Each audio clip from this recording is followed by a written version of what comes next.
The video game industry is in such a strange spot in 2024. Like, when you actually consider it, we're seeing a bunch of games that are coming out that are good and fun, like Helldivers 2 or Space Marine 2, or, all sorts of stuff is coming out that is incredibly fun and epic and crazy long, like Baldur's Gate 3. But we're also seeing a bunch of projects that are being launched essentially busted, unfinished, or a lot of times just terrible, like Concord or Suicide Squad Kill the Justice League. And a lot of people are beginning to ask, is the industry failing, and how can it be fixed? Now, the reason I wanted to talk about this today is because the former head of PlayStation, Shawn Layden, he did an incredibly in-depth interview with a lot of insight about how he feels about the current state of video games and even the state of PlayStation 5 stuff. And I wanted to talk about it because this man is a genius. He worked at PlayStation from 1987 all the way up until freaking 2019. Well, Sony and then PlayStation. So the guy has definitely seen the rise of video games firsthand from a budget perspective, from a gameplay perspective. And I wanted to take a look at it because his thoughts on how we can fix games, I think they make a lot of sense. But let's talk about that. Hi, hope you're having a great day. And if you could, please give this video a like and subscribe if you haven't already. So this is Shawn Layden. Now, we're going to go through this interview he did because he brings up a couple incredibly good points, but this is the first part a lot of people are reacting to, which is that he says it is very important to go back to the 3-year development cycle, because back in the day, in fact, for most of the gaming industry, there used to be basically AA budgets. You'd spend 20 million, 50 million on a game, and you'd make it in 3 years. You'd sit down with maybe 100 developers and you'd crank it out. Develop, concept, create, market, sell that. But now, almost every single game has a triple figure budget. We're talking hundreds of millions of dollars, even for mid-tier games. And that's quite frankly getting unsustainable. But the biggest problem is this time limit. The fact that if you're trying to make something, it feels like a lot of the industry now is chasing trends. Oh, this game is hot, let's try and copy that. But if it takes them 5 years or even 8 years to make it, you're never going to catch that trend. I mean, there's talks about the fact that apparently Concord was trying to copy Overwatch, but in the time it took them to make just Concord, Overwatch 1 came out, did really well, and then to die off. Then we got Overwatch 2, and now Overwatch 2 is basically dead. And now after the death of Overwatch 2, Concord is finally complete. How the heck did they possibly think that would ever actually work out? But a lot of people in the comments here are sort of reacting to it in that there is this mixed result where some people are saying, okay, but big games are cool too. I want games just to have appropriate development cycle to their scope. Some games should be larger than others. And I like this because, yeah, it's hard to just say a specific time limit to it. The problem is that every developer wants to have the biggest game ever. And I think that is right. I did see people posting stuff like this where recently we got the Silent Hill 2 remake, which, God, that game is so good. I'm seeing people post stuff like that. These are games that I think, according to my own research, I think all of these took longer than 3 years to make. So the straight hard 3-year time limit obviously is not just written in stone, but I do think the point is that shorter dev times are essential to keeping costs down and honestly making it so games don't cost, $1 trillion, where they're never going to be able to sell enough to actually stay liquid. I mean, a lot of these companies are closing purely because they can't keep up with the cost of these gigantic games not selling the freaking Call of Duty numbers. Now, I like this right here. Short development time, polished at launch, takes full advantage of the PS5. You can only pick 2. This is the big problem, is that the longer dev time, it does create more. A lot of times it does make it so you can create more. Obviously, more time in the oven, you can make extra levels, extra characters, extra DLC and stuff like that. But if every game is trying to have a AA budget, by necessity, you're probably not going to have as good of graphics. But to me, that seems like a sacrifice that's worth making. Like right now, I'm playing a bunch of Metaphor Refantazio. I'm completely obsessed with it. I'm playing it on my Xbox. And the game is very, very, very double A. A lot of the characters are not voiced, or a lot of times there is big cutscenes that have voice acting, but when you're having like random conversations on your airship and stuff like that, they're kind of just like text bubbles on a screen. I'm okay with that. The game's story, its combat, its leveling is so great. I don't care if it's not running at the best resolution or if I can't see 10 miles away and there's extra loading screens. The game is so good, I don't care. I wanted to take a look at this. This was a comment that definitely kind of blew my mind the most, which is the fact that it's really wild to consider how fast we used to make games. Like, look at this. The Halo trilogy came out in 6 years, the entirety of it, from 2001 to 2007. God, that's so wild. The God of War trilogy came out in 5 years. Gears of War trilogy came out in 1 generation. Resistance trilogy, fuck, this is still crazy. I'm very obsessed with the original PlayStation. I've been playing a lot of original PlayStation. It is still baffling, and I've made a whole separate video about this. The fact that we got Final Fantasy 7, 8, and 9 back to back. I mean, you guys truly today cannot imagine how wild it was to be getting a game and immediately be in gaming magazines reading about the next one. Like, your brain is dripping out of your eyes. FF7 is so good, and they're already showing screenshots of FF8. Like, it's very well known. Final Fantasy 8 and Final Fantasy 9 were made concurrently. They made them at the same time. I don't even know how that's possible because those games are so different, but that's just how fast they used to make games because they weren't trying to make photorealistic graphics and 8 billion hours.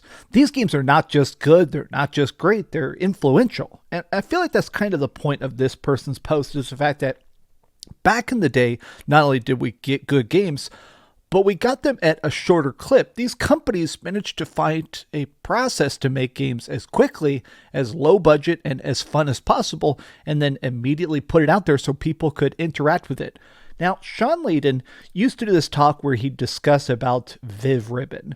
Now, you probably don't know about this, but he essentially said, let's salute Viv Ribbon. This is like Shawn Layden. He essentially said, okay, this game didn't sell 5 million copies, whatever. It was a little rhythm game. You used to put this disc into your PlayStation, and then you'd take the disc out and put in a CD, and you could play songs according to that CD, right? So it was like a rhythm game that would generate very, very simple. But he basically said, you know what? Viv Ribbon wasn't trying to be the biggest thing ever. It's not trying to be Twisted Metal. It's not trying to be the biggest thing. It was supposed to just be a fun little game, and it succeeded. People still love Viv Ribbon. People are still posting about it in 2024. And it's not just pure nostalgia. It's the fact that it's a game that was fun and it's easy, right? It's fun and you immediately grasp it. Now, the next part of this that I want to talk about is his other quote, which is that he says the industry is having a collapse of creativity. Now, a lot of the replies to this are very angry, saying, okay, fund more indies. We need more indies.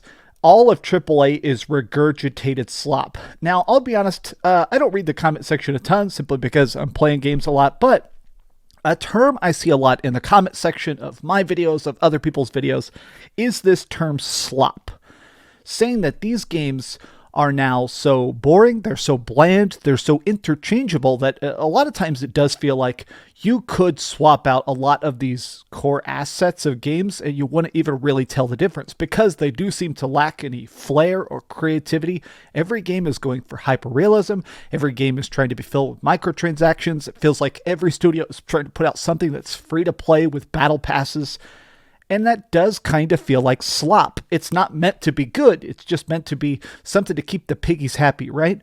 Now, let's take a look at this. This is a big just chunk of his interview that is incredibly good, and I want to go through it because he says that relying on blockbusters is a death sentence for the industry.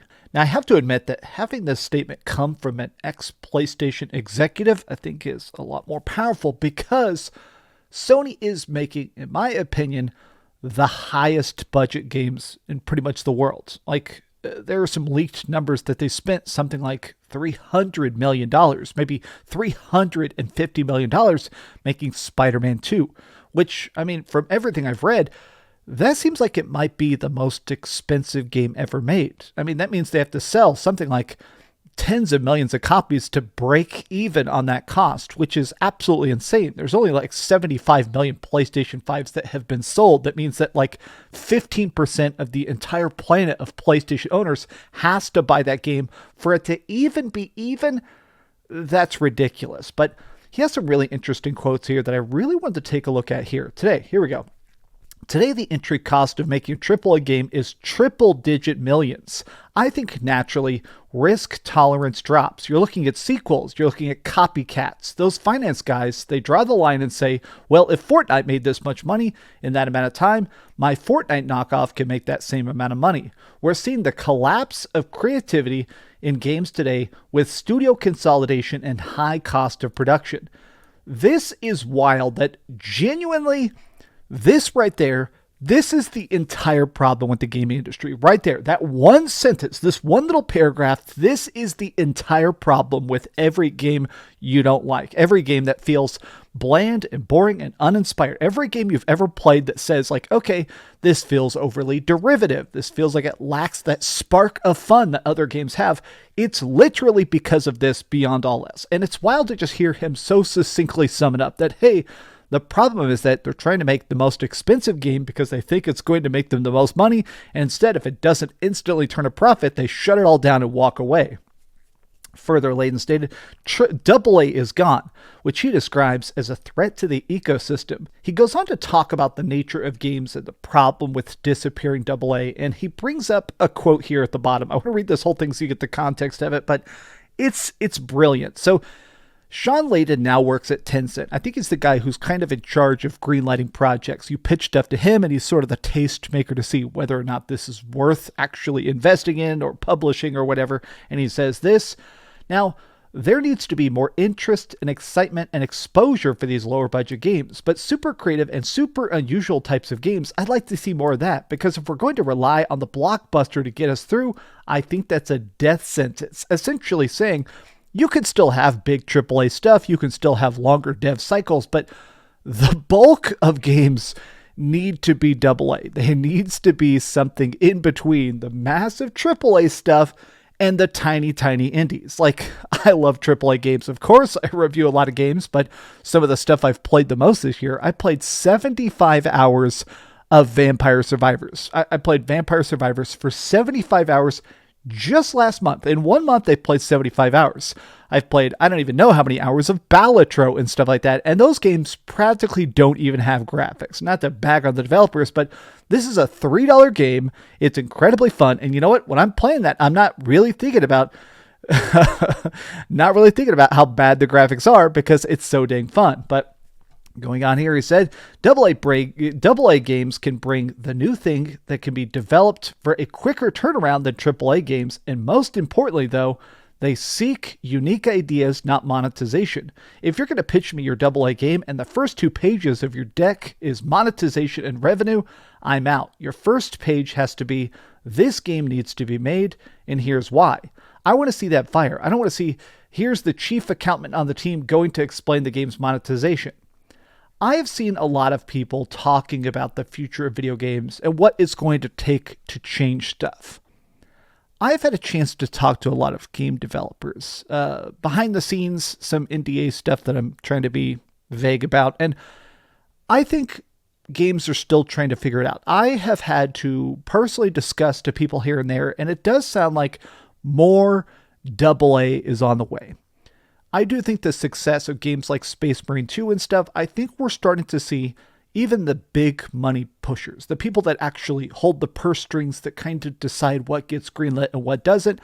I think we're starting to see the budget people support AA. And I think this is going to lead to a good thing. I'm not sure if this is going to happen in 2025 or 2026, but I do get a strong feeling from the vibe I'm seeing behind the scenes. The current is beginning to shift. And I'll be honest, that makes me incredibly excited. But what do you guys think about this? Do you feel like current day games, and specifically stuff coming to PS5, do you feel like something is amiss? Do you feel like lower budget, quicker games, shorter dev cycles, and more, $40 games will help the industry or hurt it? Tell me your thoughts in the comments down below. And if you enjoyed this video, be sure to give it a like, subscribe if you haven't already, and please keep dreaming. Thanks so much for watching that video. If you want to see something else, you can always click this link to see what I put up last, or, subscribe and see what's coming up next. Also, I promise that whatever I do, it'll try not to suck.